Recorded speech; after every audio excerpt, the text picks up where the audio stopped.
Tenemos también las juntas de construcción. En cuanto a las juntas de construcción en muros estructurales, deben ser diseñados para resistir estas fuerzas transversales en la junta. Para esto tenemos el refuerzo perpendicular al plano de la junta, que se calculará a través de la siguiente fórmula. Y si el refuerzo no es perpendicular a la junta, tenemos la siguiente fórmula. ¿Pase?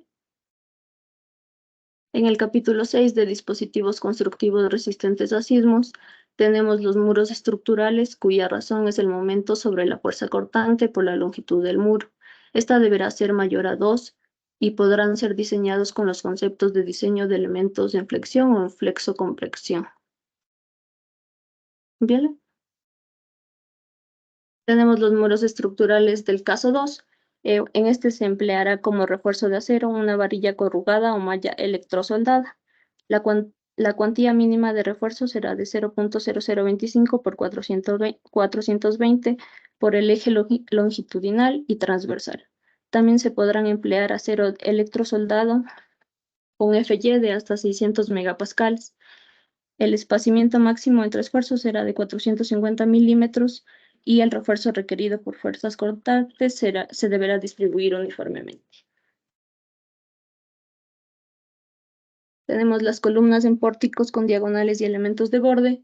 Tenemos el refuerzo transversal. Este refuerzo transversal se puede eliminar en el elemento cuando el elemento en compresión sea mayor a 0.15.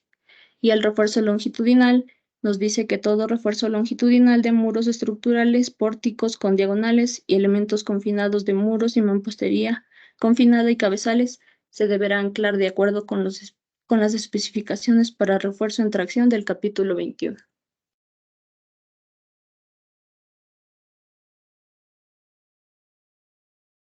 Listo. En el capítulo 7 nos habla del diseño de losas. En este caso nos habla tanto de las losas unidireccionales como de las losas bidireccionales, tanto sus usos como sus especificaciones estructurales. En este caso, las losas unidireccionales están diseñadas para resistir cargas principalmente en una dirección, ya sea en la dirección longitudinal o transversal de la losa. El refuerzo se dispone principalmente en una dirección para resistir las cargas de flexión generadas por las cargas aplicadas. Son comunes en estructuras donde las cargas predominantes se aplican en una dirección, como pasillos largos, puentes, etc. Por el otro lado tenemos las losas bidireccionales, que son losas que están diseñadas para resistir cargas en dos direcciones. El refuerzo se dispone igual tanto en dirección longitudinal como transversal para resistir las cargas de flexión en ambas direcciones. Este tipo de losa es típico en áreas donde las cargas se distribuyen de manera más uniforme en ambas direcciones, como en áreas de planta libre o en losas de techo de edificios.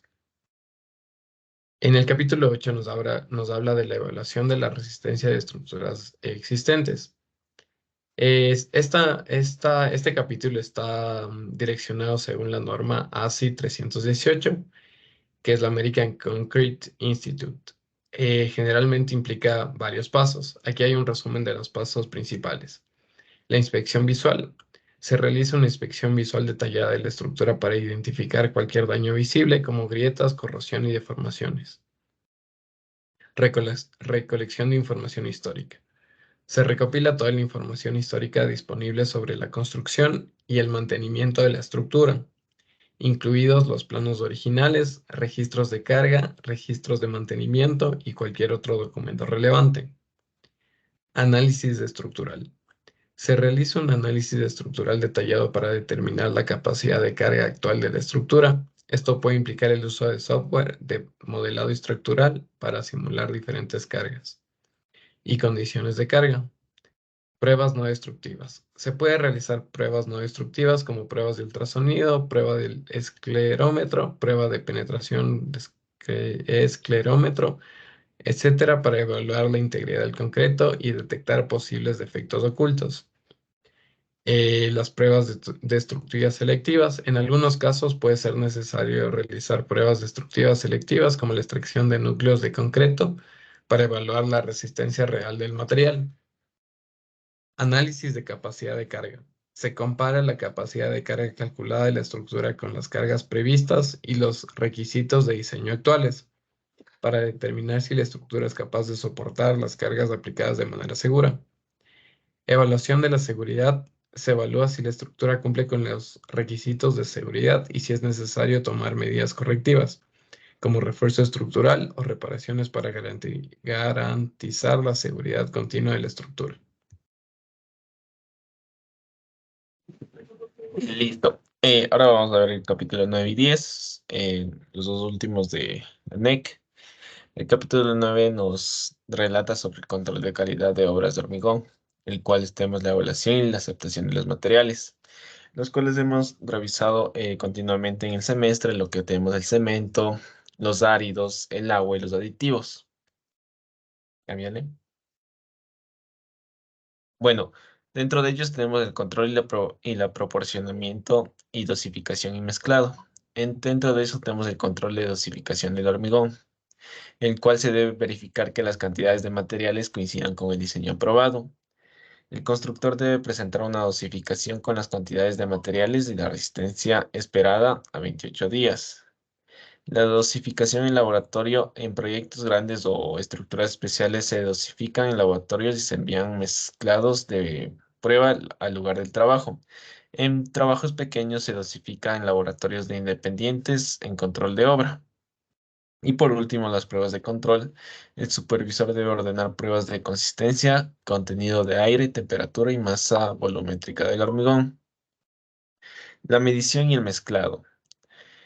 Dentro de ello tenemos el que puede ser manual, semiautomática o automática. El sistema debe garantizar la uniformidad y la durabilidad del hormigón.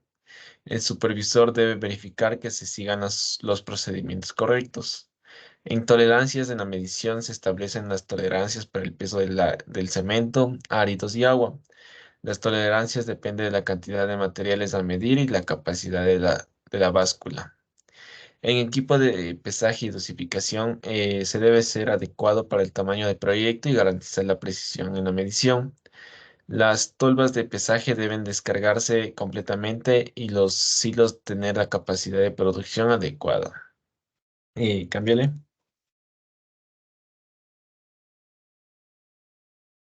Ya.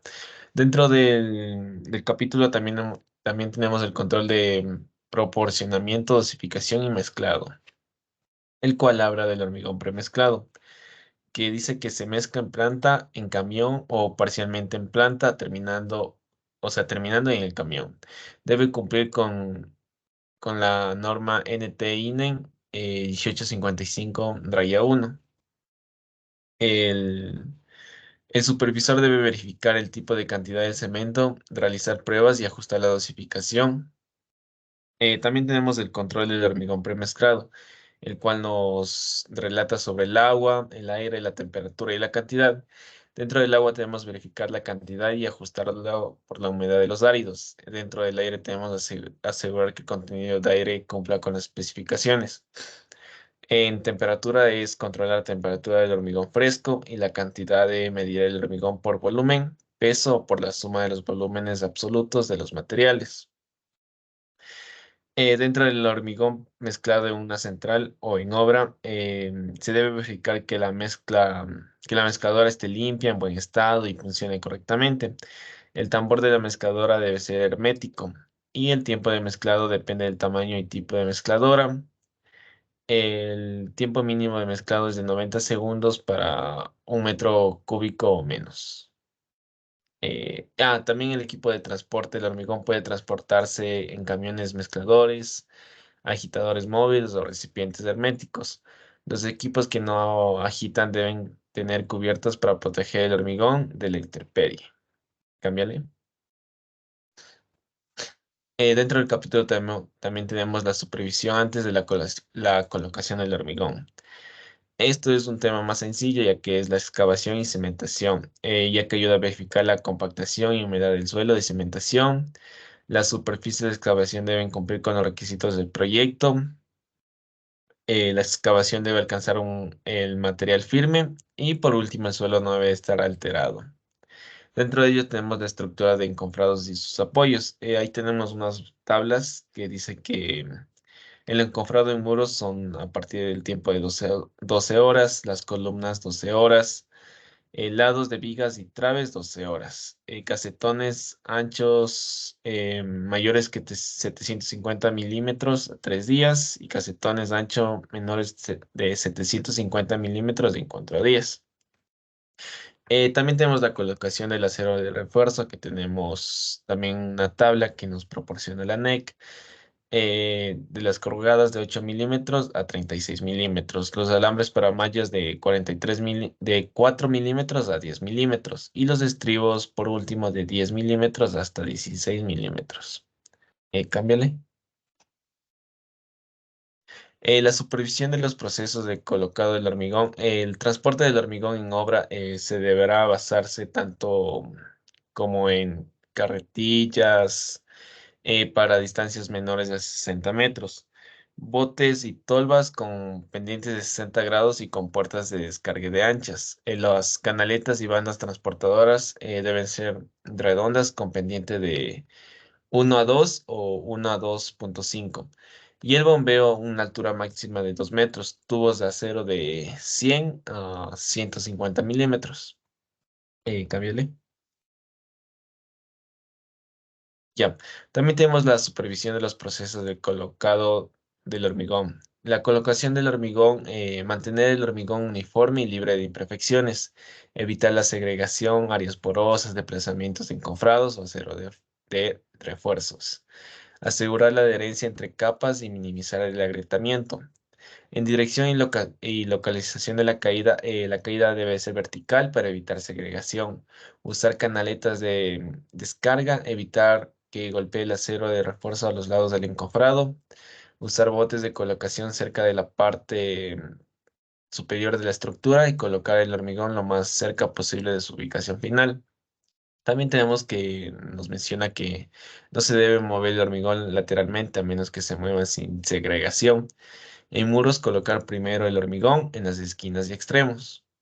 También tenemos la colocación en profundidad. Usar una consistencia más seca a medida que aumenta el nivel del hormigón. La colocación en elementos verticales es dejar que el hormigón colocado previamente se asiente antes de colocar más hormigón. En compactación del hormigón tenemos, se debe compactar completamente el hormigón al colocarlo. Se puede usar herramientas manuales, vibradores mecánicos, engrasadores o máquinas de acabado.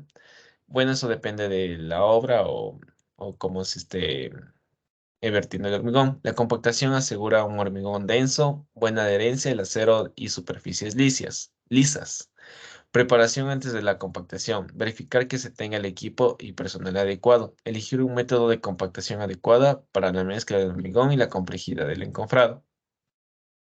En compactación manual tenemos que apisonar las superficies con herramientas pesadas hasta que aparezca una película de pasta. Usar varillas para mezclas plásticas o fluidas. En compactación mecánica tenemos que se realiza mediante vibrado adecuado para hormigones de alta calidad. La vibración del nivel del hormigón y elimina las burbujas de aire y no se corrige la segregación o problemas de mezcla. En la siguiente. Bueno, el último tema del capítulo 9 es el curado del hormigón. Las superficies expuestas al hormigón no deben mantenerse húmedas durante un tiempo específico de 5 a 7 días como mínimo. Deben mantenerse húmedos durante un tiempo específico de 5 a 7 días. Mayor humedad retenida es igual a mayor eficiencia del curado. Dentro de los métodos de curado tenemos curado con agua, inmersión, aspersión, rocío de niebla, láminas de impermeables, agentes químicos, inhibidores de la evaporación. Cámbiale. Y por último tenemos el capítulo 10 que nos habla sobre los requisitos y normas que deben cumplir los materiales de construcción. El capítulo 10 más se basa sobre lo que se fundamenta la NEX, sobre las demás INE, lo que se debe cumplir para no, para que no se establezca de las especificaciones del hormigón. como tenemos que los cementos hidráulicos deben cumplir con los requisitos contemplados en las siguientes normas. El cemento Portland de los tipos de 1 a 4, incluyendo en los subtipos 1A, 2A y 3A, que cumplan con los requisitos